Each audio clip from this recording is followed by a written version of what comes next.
क्रांतिधर्मी साहित्य पुस्तक समीक्षा। पुस्तक का नाम 21वीं सदी बनाम उज्ज्वल भविष्य, पहला खंड। इस पुस्तक में परम पूज्य गुरुदेव ने इन दिनों मनुष्यता ने अपनी नासमझी से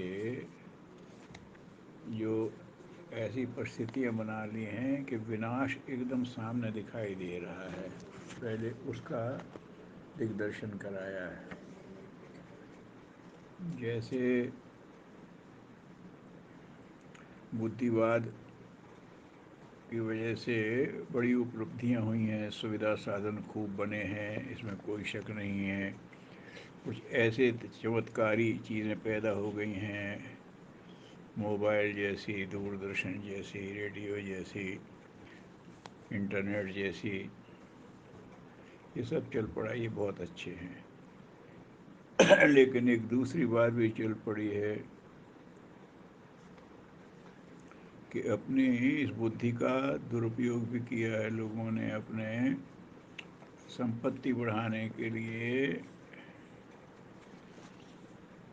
अनाप शनाप उत्पादन किए, उससे कारखाने लगे, उससे प्रदूषण बढ़ा। फिर अपने उत्पादन खपाने के लिए उपनिवेशवाद फैलाया, ज़रूरत युद्धों को विकसाया गया। लेकिन ये एक क्रम चला और बड़े बड़े कारखाने लगे, इसमें कुशल कारीगरों को काम मिला, लेकिन गृह उद्योग गिरते चले गए। गरीबी के सहारे अपना उनसे जीवन यापन करने वालों की रोटी छीनने लगी। और जो बड़े कारखानों से जो धुआं निकला, जो रसायन उभरे, उससे परिस्थितियाँ कितनी ख़राब हो गई हैं। लोग कहते हैं कि ग्रीन हाउस इफेक्ट हो गया है और वो ओजोन परत टूट रही है। ये निश्चित रूप से बहुत कठिन स्थिति हो गई है।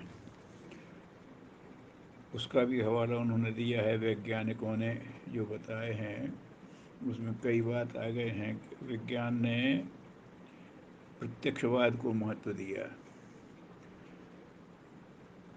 तो जब प्रत्यक्षवाद से आकर के जुड़े तो जो नहीं दिखाई देता आँखों से वो है ही नहीं। तो इससे ईश्वर का भी और धर्म के अनुशासन, नैतिक अनुशासन, इनकी उपेक्षा होने लगी। आँखों से जो नहीं दिखता, और इससे लोगों को व्यक्तिगत सुविधाएं मिलने लगीं। तो उन्होंने जो नैतिक मर्यादाएं थीं, धार्मिक मर्यादा थी, उन्हें अंधविश्वास कह करके उनसे पीछा छुड़ा लिया। क्योंकि वो अगर मान ली जाए तो अपनी व्यक्तिगत सुविधाएं घटेंगी, अपनी व्यक्तिगत आय घटेगी। इसलिए लोगों में हविष जगाई जाए अपना माल बेचने के लिए, इसमें सिद्धांत को आगे नहीं आने दिया जाए। ये बात चली तो फिर आदमी धीरे धीरे इस पर भी बोला। पशु पक्षियों का वध भी स्वाभाविक लगने लगा, उससे भी आमदनी होने लगी, उससे भी स्वाद मिलने लगा। और जब इसके नाते जो बेदर्दी आदमी में आई, निष्ठुरता पनपी, वो फिर मनुष्य पर भी प्रभावित करने लगी। मनुष्य मनुष्य के लिए निष्ठुर होने लगा।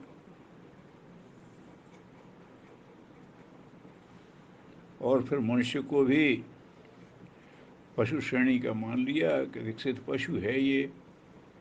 तो वैसी उन्मत्तता, वैसी स्वेच्छाचार, यौन स्वेच्छाचार उसके पक्ष में दलील जाने लगे। उसने तमाम समस्याएं पैदा कर दी, शरीर क्षीण हो गए, यौन दुराचार बढ़े, ये सब चलिए। इधर आबादी का भी संकट पैदा हो गया, मनमानी होकर के। तो ये जो है कि धरती की अपनी एक स्थिति है। मनुष्य बढ़ता है तो उसको फिर रहने का स्थान नहीं चाहिए, खेती का भी चाहिए, खेलने का भी चाहिए, स्कूल के लिए चाहिए। फिर विकास होता है तो डैम चाहिए, कारखाने चाहिए, तो ज़मीन घिरती ही चली जाती है। इसलिए बढ़ती हुई पॉपुलेशन ने भी नई समस्या कर दी। और इनसे जो चीज़ें आई हैं, इतनी ज़्यादा कोलाहल बढ़ गया, कितनी गंदगी बढ़ गई, वातावरण प्रदूषित हो गया, तो आदमी का शरीर खोखला होने लगा, दुर्बल रहने लगा। उसको छिपाने के लिए सज्जा करना शुरू कर दिया। और क्या करें, तो इससे बनावटी श्रृंगार ने आदमी को विलासी, भोगी, आलसी, अपव्ययी बना दिया। एक नया अहंकार खड़ा हो गया। तो इन सब चीज़ों को लेकर वो उस चमकीले आवरण को उभाड़ के देखें तो भीतर तो ऐसा लगता है कि आदमी प्रेतों जैसी ज़िंदगी जी रहा है, डर रहा है, डरा रहा है, भीतर से क्षीण हो रहा है, ऊपर से दिखने की कोशिश कर रहा है। और अपनी आमदनी बढ़ाने के लिए, जैसा कि कहा, कि कुछ भी हो, जल्दी से जल्दी बन जाए, अनाप शनाप अनैतिक आचरण अपनाए लगे। परिणाम ये हो गई कि लोगों में अपव्ययता और दुर्व्यसन और जाने क्या क्या पनपने लगे। ये सब चीज़ों के सामने हैं, अधिक विस्तार देने की ज़रूरत नहीं, इस वास्तविकता को नकारना नहीं। तो ये सब कैसे हुआ है? ये मनुष्य ने अपने लिए प्राकृतिक मर्यादा छोड़ करके अपनी सुविधा को महत्व दिया है। लेकिन अपनी बुद्धि का, अपनी समझ का अगर सदुपयोग करें तो इसको फिर धारा बदल सकती है, परिवर्तन संभव है। जब आदमी का जिस तरफ उत्साह आता है उस तरफ चल पड़ता है। ये अभी अध्यात्म के जागरण का समय होता, पहले तो था अध्यात्म, बीच में सो गया था। अब जो नया समय आ रहा है उसमें आध्यात्मिकता जाग रही है। और ये आध्यात्मिकता जड़ेगा तो ही वो जल करेगा, इन बीमारियों का हल कर सकने में संभव होगा। तो ये दुरुपयोग से समस्याएं पैदा हुई हैं और सदुपयोग से समस्याएं हल हो सकती हैं, ऐसा उन्होंने बताते हुए तो सुनियोजन ही सही तरीका है। तमाम बात कर सकते हैं। अगर बड़े शहरों की जगह लोगों को ग्रामोद्योन्मुखी बना दिया जाए तो यहाँ घिचपिच खत्म हो जाए, वहाँ का पलायन बंद हो जाए, युद्धों को निजी और सार्वजनिक क्षेत्रों में अपराध घोषित कर दिया जाए, छोटी पंचायतों की तरह राष्ट्रीय और अंतर्राष्ट्रीय पंचायतें बन जाएं, ऐसे गुरुओं ने बड़े वो किया है। शिक्षा का प्रायोजन ऑफिस या क्लर्क न रहे, बस ये बनेंगे वो वास्तविक जीवन की शिक्षा देने वाली शिक्षा हो जाए।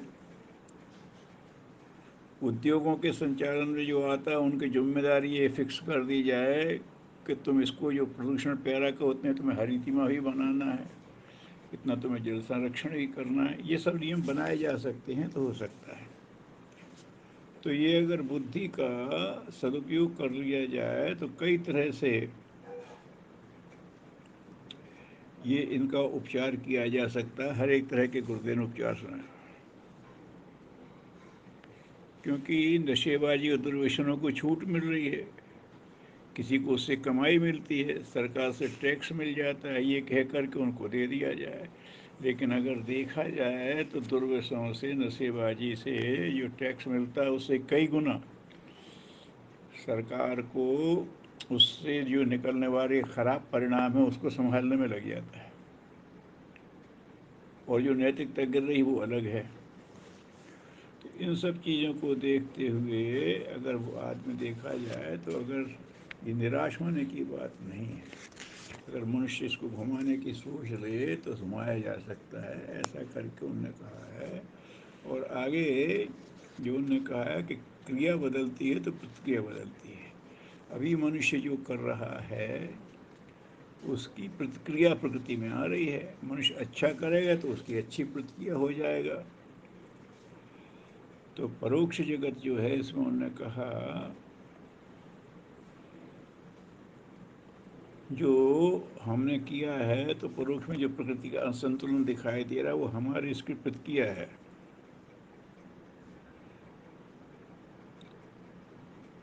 देखने से तो आदमी को दिखता है कि हम अपनी जगह ठीक हैं, लेकिन ये सूर्यों का, ग्रहों का, उपग्रहों का, धरती का, आपस का, इनका सबका एक आपस में एक संबंध है।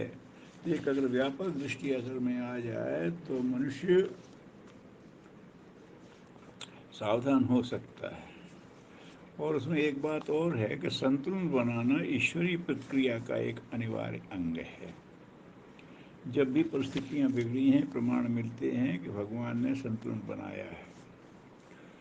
और इसी क्रम में वो अपनी दिव्य दृष्टि से कहते हैं कि अब 21वीं सदी में उज्ज्वल भविष्य की भगवान की योजना है। अदृश्य जगत में परिवर्तन की लहरें चल पड़ी हैं।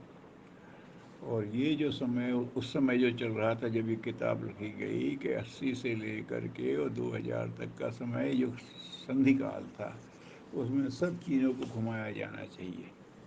तो ये बताया उन्होंने कि ये संधि काल है, इस संधि काल में लोगों को घुमाया जाएगा। जो मानवीय बुद्धि उस तरफ लगी उसे धीरे धीरे इधर घुमाया जाएगा, सृजन की तरफ घुमाया जाएगा। ऐसे इसके लिए उन्होंने तमाम उदाहरण भी दिए हैं अपने पुराने साहित्य के, भागवत पुराण, लिंग पुराण इत्यादि, और ये बाइबिल और कुरान शरीफ वगैरह। उसमें सब लिखा है कि आगे जाकर के एक समय ऐसा आना है जहाँ एक बड़ा परिवर्तन होगा। और ये अंतःस्फुरणा भी एक बहुत बड़ी चीज़ होती है। ऐसे ढेरों लोग हुए हैं जिनको भविष्य का बोध होता है। पश्चिम में फ्यूचरोलॉजी के नाम से एक विज्ञान ही हम लोगों ने मान लिया है। ऐसे बहुत से लोग हुए हैं जिन्हें आगे का दिखता था, और अगर आज आप देखते हैं तो उनकी भविष्यवाणियाँ जो हैं क्रिएट हो रही हैं। तो गुरुदेव ने कहा है कि दृढ़ संपन्न लोगों के मन में जो अंतःकरण में जो स्फुरणा होती है वो परिवर्तन को बताती है। ज्योतिर्विज्ञान फलित ज्योतिष के हिसाब से गणना के अनुसार से भी होता है कि परिवर्तन होना है, जैसा कि धार्मिक ग्रंथों में लिखा उससे भी लगता है। और आज जो परिस्थितियाँ हो गई हैं उसका वैज्ञानिकों द्वारा जो आंकड़ों के हिसाब से विश्लेषण होता वो भी है। इन सबसे गुरुदेव ने सिद्ध किया है। नोस्ट्राडामस, अरविंद, स्वामी विवेकानंद, प्रोफेसर हरा अर्जिन डिक्सन, ऐसे लोग रहे हैं ये कि जिनकी भविष्यवाणियाँ फलित हुई हैं। उन्होंने ये लिखा है कि स्थिति खराब आ रही है लेकिन एक परिवर्तन का चक्र चलेगा। धार्मिक ग्रंथों में भी, रामायण में, हरिवंश पुराण में, महाभारत में और इन सभी ग्रंथों में आगे इसका एक संदर्भ दिया है, वो उन्होंने संदर्भ सहित कहा है। इस संदर्भ में उन्होंने कहा है कि अपने अपने ढंग से सृजन की उमंगें फूटेंगी इस संधि काल में।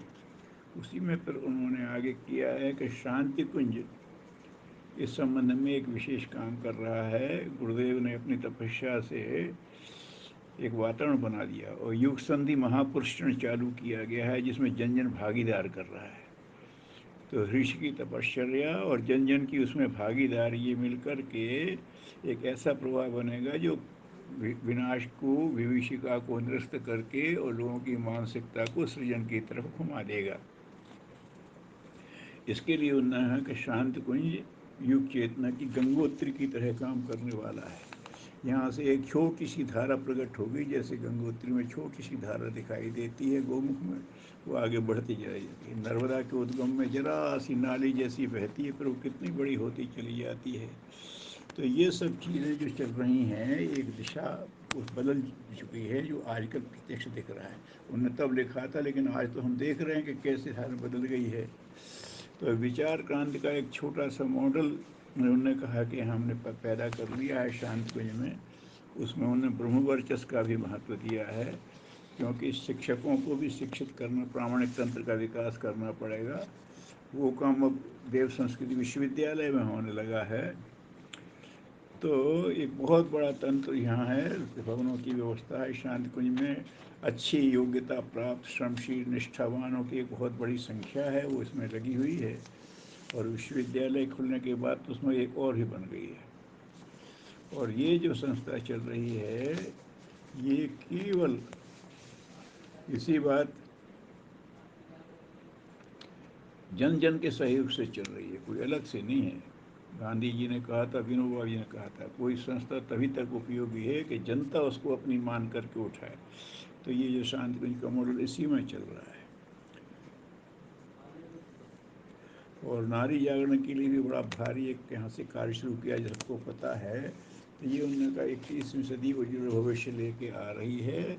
विसंगतियों से प्रभावित ना हो, भगवान का संकट देखें और उसकी तरफ आगे बढ़ें, ऐसा उन्होंने समापन किया है 21वीं सदी उज्ज्वल भविष्य प्रथम खंड का। नमस्कार, ओम शांति।